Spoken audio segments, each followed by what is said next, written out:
Coming up on today's show, I'll be talking about Austin Dillon's rebound race and win at Richmond Raceway to get himself into the playoffs.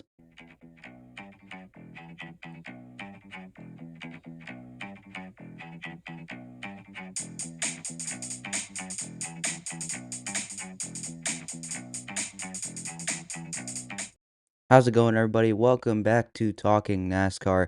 I am your host, Andrew. Hope your Sunday has been a good one. Hope your rest of your week will be very, very good as well. Last night was the Cookout 400 from Richmond Raceway, the penultimate regular season race of the season. Austin Dillon came up in the clutch to go back to back at Richmond to lock himself into the playoffs this time. If you remember from last year, or if you do not know, Austin Dillon actually did win last year's race at Richmond. It was a night race as well. It was late in the regular season as well, but he held the lead for a good portion of the race last year, and unfortunately, uh, a late race caution reset the field. He got jumped on the restart, lost the lead, ended up having to pile drive into Joey Logano on the final turn into turn 3, knock him out of the groove, and then coming off turn 4, he had to intentionally right rear hook Denny Hamlin into the outside wall, and he was able to claim the win. And for a little while, he was in the playoffs. He held the win. He was in the playoffs. He was locked in until NASCAR came out with a penalty on Tuesday and said, no, no, no, that's not how you're going to do it. That's not how you're going to get into the playoffs. NASCAR didn't revoke the win, but they revoked the playoff eligibility that came with that win. And Dillon was not able to win for the rest of the season and ultimately ended up missing the playoffs. And tonight, he ended up doing it the right way. He dominated most of the majority, I would say the majority of the later portion of the race. He was running up front towards the middle and end of stage 2, all the way through the end of stage 3. He had a really good night overall. Dillon was very good here last year, like I just mentioned. He's been very good here in the past, mostly with some really good top 10 runs, but nothing really that would stand out and say, oh, he's going to be really, really good. He's a guy to watch at Richmond. So I guess now we just kind of got to respect and give some respect to Austin Dillon and say every time we come to Richmond, we better watch out for him. I wonder if that same success will kind of carry over to Iowa, because I think he had a really kind of solid run going at Iowa as well. This also means a lot for Richard Childress Racing and Richard Childress, the owner and the team as well, because now this kind of hopefully will put them on the map and say, we're still here. We are still playoff contenders. And I would say they haven't been true playoff locks or contenders, I would say locks. They haven't been playoff locks since 2023 when Kyle Busch went on a run and won 3 races in his first year with the team, ended up floundering in the end of the playoffs, wrecked so many different times, and ended up falling out of the playoffs. And then when 2024 rolled around, he struggled. He really struggled and was not able to be consistent. It was a nightmare year for Kyle Busch, a nightmare year for Austin Dillon. I mean, 2023 was also a nightmare year for Austin Dillon as well. Was hit with a penalty, inconsistent performance. 2023 or 2024, just more of the same inconsistent performance. Dillon ended up winning, but humongous penalty kept him out of the playoffs as well. And we never really saw RCR be competitive. And this year, Richard Childress has been getting a lot of flack for being somewhat maybe passive. Some people have said he's outdated. He isn't really doing a lot to improve his team now. He hasn't adapted compared to some of the other team owners in the sport. And I haven't said it on this show, but I have had doubts, or I haven't had confidence in Richard Childress Racing. The only guy I've really had confidence in is Kyle Busch, Randall Burnett, and Richard Boswell as being the better 3 of that organization. Because Kyle Busch, proven Hall of Fame driver, Randall Burnett has won several cup races with Kyle Busch and Tyler Reddick as well. Richard Boswell just came over from a floundering Stuart Haas Racing after 2024 and won with Chase Briscoe in the regular season finale to lock them into the playoffs. So I had more confidence in those 3, and I think my confidence in Richard Boswell definitely was rewarded tonight, or last night, I should say. I'm recording this on Sunday. But I think Richard Boswell called a great race, and so that was the reason why I had so much confidence in him because it was kind of the same similar situation as the Southern 500 last year, where Richard Boswell and Chase Briscoe went to victory lane, and same thing kind of for Austin Dillon. While I'm on the topic of Richard Childress Racing right now, I feel like I probably should talk about the rest of the team. And I'll start with Jesse Love just to get him out of the way. Uh, one of his few cup starts this season. I believe this is his fourth Cup Series start. Third with Richard Childress Racing. I know he ran, I believe he ran Bristol. I think he ran Dover earlier this year, this as well. And then he ran Indianapolis with Beard Motorsports and actually had a better run with Beard than at Richmond, which is interesting because Beard is a small shop organization and RCR is a full time Cup team. But besides that, Jesse Love finished in 33rd, ended up 4 laps down, and ran all the laps. So I'm going to give credit to Jesse Love. I think that this kind of shows what he'll probably do next year if he does go to the Cup Series full time. But I think as he gets more starts, he'll end up being probably a little bit more competitive. He'll develop throughout the year. He'll get more experience. So thought I'd just mention Jesse Love here real quick. And then Kyle Busch ended up in P16, just had a lot of things go wrong. I mean, he really had no pace in the race, which is very weird. Qualified in 28th, not a very good qualifying effort, but had one of the best practice times on Friday, which was very interesting to say. Ended up 16th. He was running up inside the top 10 on a restart with a good amount of damage on the front, on the nose of his car after getting into it with Chase Elliott and Chase Briscoe as well. But I mean, Kyle Busch, I've kind of held out hope that maybe we'll see um, really good and quick Kyle Busch, but I think we are just kind of seeing what he truly is now. An older driver trying to get the most out of his equipment with Richard Childress Racing and sometimes overstepping and not really getting it. I feel like tonight was a night where he kind of did a couple things that set him back, that kind of just turned him off and was like, yeah, I'm kind of over it. I'm not going to try as hard. And still ended up in 16th. And that's realistically where I think Richard Childress Racing is overall as an organization. They're going to run, I think they should finish in the 15 to 20 place area, in my opinion. So thought I mentioned Kyle Busch finished a lap down. Only 13 cars finished on the lead lap. That is Ooh, wow, that is very interesting to say the least. I guess that's the short track racing for you. So let's go ahead and move on to the other notable top finishers. Starting with Carson Hocevar in 15th, finished 1 lap down as well. Qualified 15th, finished 15th. He was on a little bit of a different tire strategy compared to Dillon, Blaney, Bowman, Logano, and Cindric, all the guys that finished up in the top 10. I think potentially Hocevar could have contended for a top 10 spot, but several miscues on pit road. The drag fell off the car a couple different times, which is not what you want to see with that pit road team. So Hocevar heading into the playoffs, which we will look at the playoff bubble, which it has shifted. He desperately needs a win, and he's going to have to win at Daytona if he wants to make it into the playoffs. So Hocevar 15th. Shane Van Gisbergen finished in 14th after winning Watkins Glen last week. Started in 27th, but was able to work his way up into around 20th by the end of stage 1 and just progressively kept getting a little bit better and finished 14th. This was one of his better oval races, and they talked about on the broadcast USA that he was kind of studying Denny Hamlin and what he did to get around Richmond, like driving wise. Because I think with the new tire compound that Goodyear brought, which we're going to talk about a little bit, because Goodyear did a really phenomenal job with the tire they brought, that Shane Van Gisbergen with saving tires, this kind of saving tire track, or I would say driving, that needs to be at this track.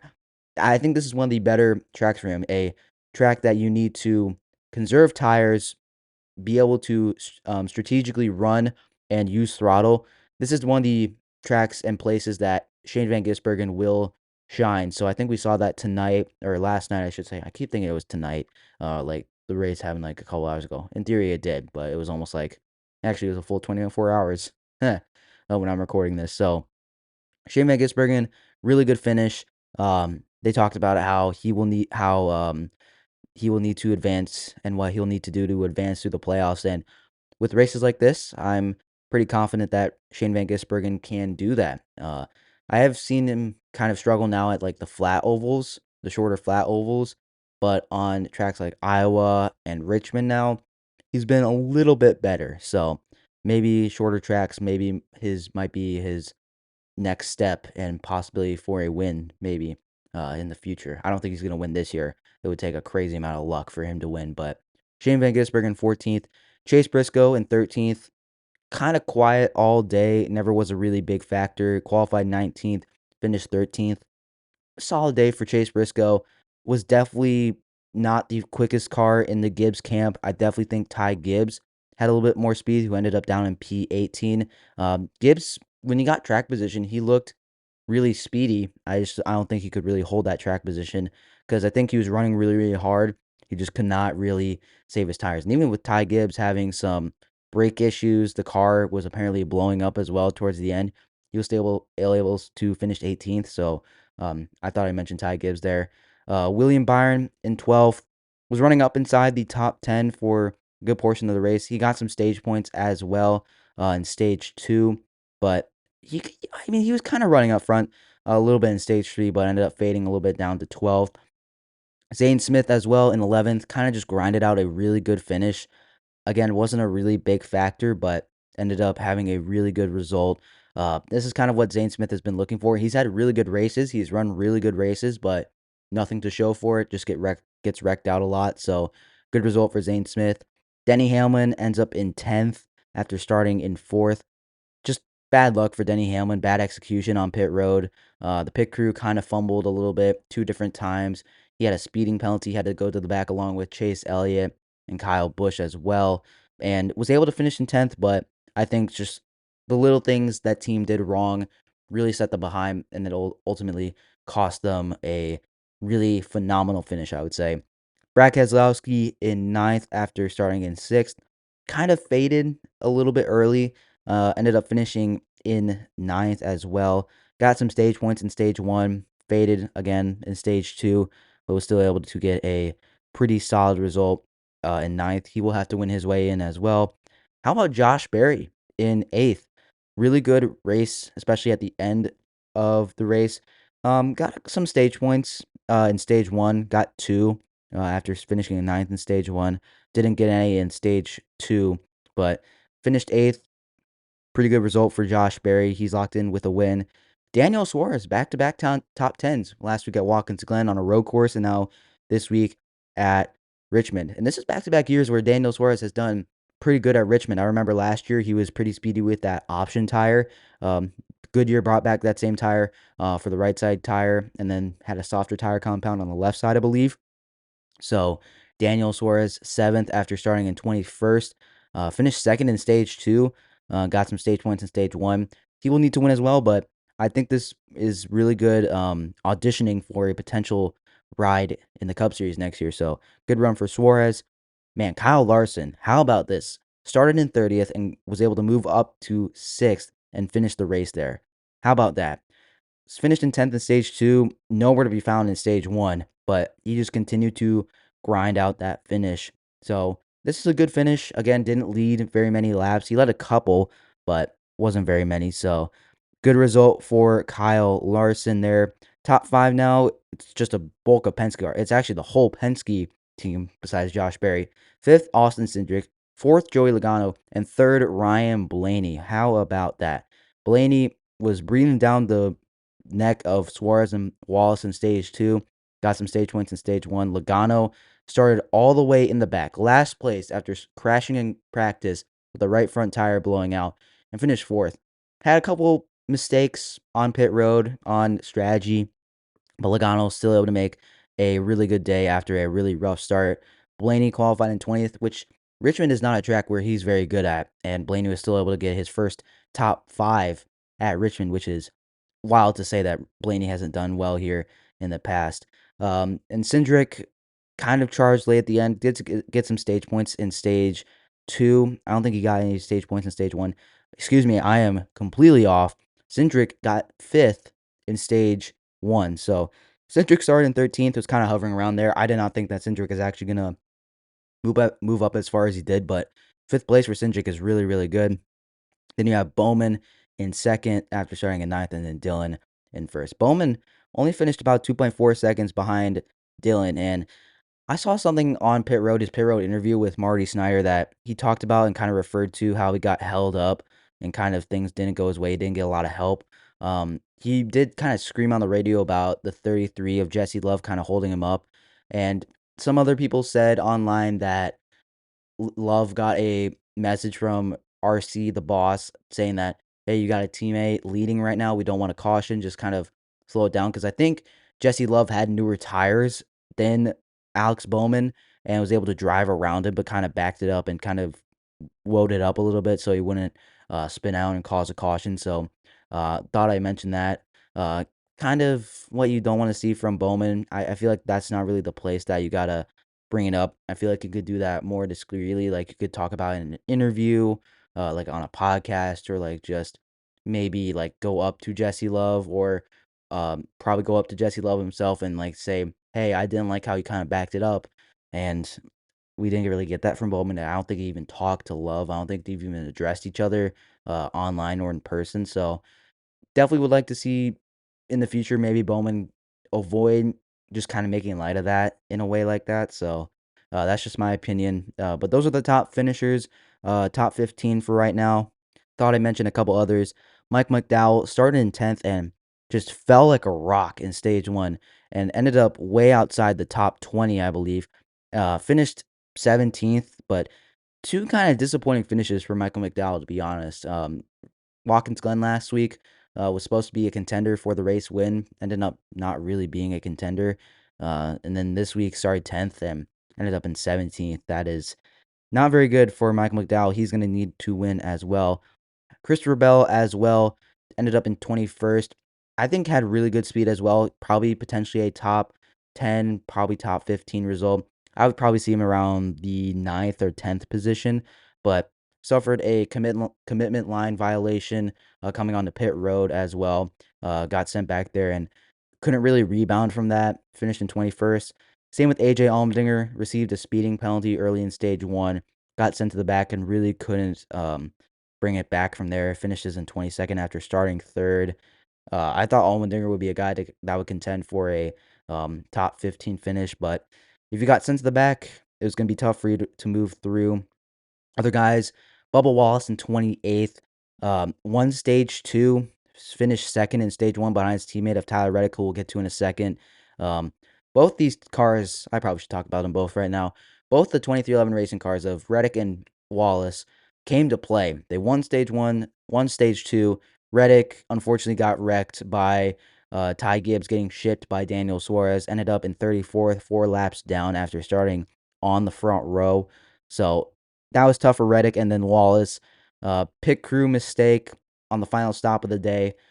Loose wheel on the left front, ended up coming off. He had to go pit in the number 19 pit box, had that left front tire reattached, but ended up getting a penalty for pitting outside the box. So Wallace, who's had a really good pit crew this whole year, one of the quickest and most uh, consistent pit crews, unfortunately lost it this week as well. Looking at some other finishers, I mentioned Reddick down 34th. Ryan Preece, the pole sitter, ended up in 35th. 35th. Goodness gracious. What did Priest do wrong? Priest didn't actually do anything wrong. The strategy was wrong. Early in the stage, he stayed out long with Chase Elliott and Justin Haley, some other drivers as well, just trying to save an extra set of tires for the end. Wasn't the right strategy call as at all. At all. Not the right strategy. Ends up at 35th. 4 laps down. Good Lord. Chase Elliott, I just talked about, was the first car out of the race. Ended up in 35th after starting in 5th. I thought Elliott was a guy, if he kind of just stayed on the strategy, kind of, I thought, like Logano, Blaney, Bowman did, or like who's someone that started around him? Hamlin. If like they started around there, I think Elliott would have had a good finish, but ended up having a penalty, got sent to the rear, couldn't really move forward, ended up getting caught up in that big pileup heading into turn three, which I'll talk about in a second as well, because I thought I might talk about it here. But Elliott got spun by Kyle Busch, who kind of really initiated the wreck, and Busch coming back down the track, tagged Elliott in the right rear and set Elliott hard in the wall off turn four, and that was that was the night ender for Chase Elliott there. So I thought I mentioned those guys, but those are all the notable finishers. Now, real quick, I talked about it briefly, but that big pileup in stage two in turn three. Quick little rundown of it. Kyle Busch made a really bold move going all the way up to the outside, which I'm going to talk about like all the different lines that the tire created, but ended up getting to move up a couple spots, came down in front of Chastain, I believe, and Keselowski. That ended up sending Keselowski to the inside. Busch being very aggressive on a restart, which you have to do because dirty air was still a factor tonight, and Busch you need to get all you get before the field spreads out, and the tires are so equal that you really can't make moves unless you're really saving. And ended up just kind of making it. Briscoe made a late block on Busch, and then Larson, who was in front of Briscoe, made a late block on Briscoe. That ended up checking up Briscoe, and Busch ended up sending Briscoe around.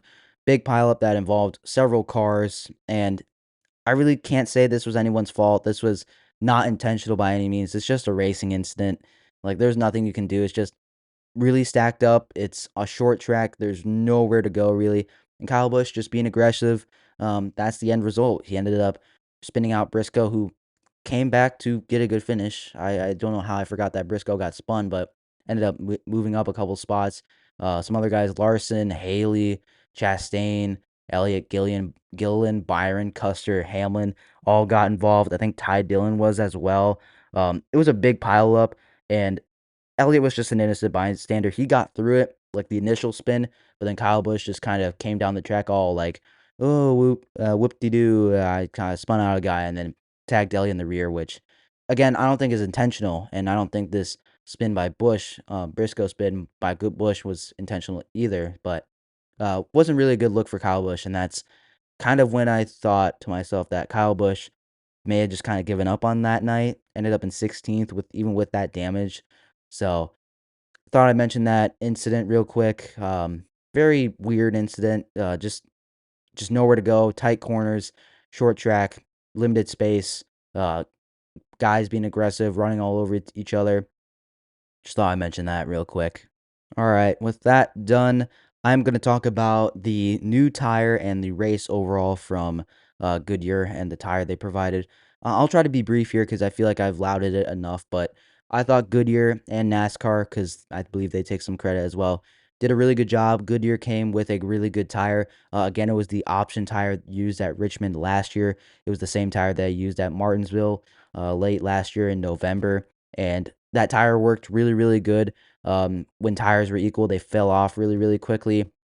Created really good side-by-side racing. It really incentivized saving your tires, and we saw a lot of the younger guys not able to save their tires, and the guys with experience, Elliott, Busch, some other guys like Blaney, who was one of the better long-run drivers in the field, Austin Dillon, who is a veteran of the sport. They were all able to save their tires for the end, and we were able to run down and overall keep the lead, while guys like Bowman didn't save their tires as well. Then again, that might have been Jesse Love getting in his way and just kind of slowing him up and using up the rear tires. But guys like Bowman were not able to run him down as quickly as he could because he wasn't saving the tires. Carson Hocevar was losing tires, and overall, this race was kind of like Bristol early last year, where there was intense fall off, I should say, and it incentivized saving tires, which I thought was really good. If a car was on older tires, it was affecting their race. They had to slow it down. They had to slow their pace down, and that was a dramatic difference. And the dirty air didn't play as big of a factor last night as well. So shout out to Goodyear. Shout out to NASCAR because I believe they do deserve some credit as well. The tire worked really, really good. I am going to talk about Iowa real quick because it's kind of the same configuration as Richmond right now, a little bit bigger. I wonder if NASCAR does go back to Iowa, if they would repave it and maybe kind of bring the same tire compound. Would the race be kind of similar to Richmond last night? I'm very interested to think about that because I don't know what the legitimacy of a repave to Iowa is. I know they repaved the bottom groove. I made it a single groove racetrack, but tonight at Richmond, you saw guys running the wall like Shane Van Gisbergen and Kyle Busch. You saw guys making passes on the outside and holding tough. and the bottom like wasn't the dominant lane. Like there wasn't the most grip there. It's an aging surface, Richmond is, and I just thought I would uh that maybe if you had kind of similar racing surface at Iowa, repave, give it a year to let it age a little bit more. Maybe you'd see similar racing from Iowa as we saw at Richmond last night. But now it's time for my annual race rating. I rate each race on a scale of 1% to 100%, kind of like a grade you would get in school, like I do. Thankfully, I get mostly all like 85 pluses. So, not to brag, guys, not to brag, but I'm an exceeding student. But either way, what would I give this race? I thought the racing overall in general was really, really good. Kind of similar to Richmond last year, a little bit better, I would say, in some ways. It wasn't a fuel mileage race. Fuel wasn't a really concern. It was tire conservation, which played a dramatic difference. And I thought Comers and Goers was a really interesting sight. You had a little bit of a spectacle on the with that turn 3 crash. You saw a couple other spins. You saw some chaos late in stage 2. And overall, you saw really good racing. Pit strategy was rampant in a different way compared to fuel strategy. There was a little bit more variables around lap 214 with the tires wearing crew chiefs where their heads were exploding, as Steve Letarte would say, from all these calculations and what the drivers had to do. You saw veteran experience really pan out and dominate this race. You saw the veterans really take the lead and the forefront. So I would say for Richmond race, which the grandstands were also packed as well, it was a night race, primetime race on USA. I think this was a really good race. Overall, the race, the Cookout 400 from Richmond Raceway, I'm going to give it an 85%. I would say the green flag runs, the long green flag runs, they kind of got a little boring in my opinion, but to have those long runs, you have the cars pitting multiple times in a stage, which I don't see very often anymore in NASCAR. So I feel like maybe you have to run longer races at high tire wear tracks to get this kind of racing. I hope that's not the case, but maybe. But 85% feels good for me. Want a quick touch on USA's coverage. I thought they did great. Like all the broadcasters did really, really good. Steve Letarte, Jeff Burton, Lee Diffie, Kim Kuhn, Marty Snyder. I thought they all did really, really good. The one thing I do want to criticize, like this maybe just was a thing in my area. I live up in Wisconsin, in the northern states where not quite race country, I would say, but apparently like like somehow the commercials were first full screen commercials every single time pretty much. There was a couple times where they were side by side, but every time they returned to racing, it looked like that USA and NBC were kind of cutting away to full screen commercials for my area, which I guess would make sense, but when they came back to racing, it was like they were flipping on to the station like in Richmond or on the East Coast where it was side by side racing and they would jump back into full screen racing, which there wasn't much side by side racing, which kind of annoyed me. So maybe that was just in my area. Maybe I'm making a big deal out of nothing, which I might be. I really don't think it's that big of a deal because there wasn't anything too crazy that happened while I was um, on commercial break, full screen commercial break. So hopefully USA can maybe figure that out. They got a long time to do it. So maybe on full, like big NBC. So maybe that will be a little bit better. But I guess that's all I got for you guys today. Let me know down in the comments what you thought of the Cookout 400 from Richmond Raceway. Next week, Daytona regular season finale. Oh, real quick, I want to touch mention one thing with Chase Elliott's DNF. William Byron officially clinched the regular season championship. So Elliott's still gonna be in a fight for the uh, second place, which awards 10 additional playoff points as first place gets 15. I believe third place gets like 8, and then fourth place gets 7, so on and so forth throughout the top 16. They all get bonus points in some capacity, just a little bit differently handed out among the seeding. So, uh, again, let me know down in the comments what you thought of last night's race. I'll be back very, very soon with power rankings. Hopefully, I won't forget. So hopefully you enjoyed this episode. Hope you really enjoyed the race. And again, I'll be back very, very soon. I'm Andrew for Talking Sports or Talking NASCAR with Andrew Volkman. Go check out Talking Sports as well. Really appreciate it if you would do that. And I will see you in the next episode. See you later.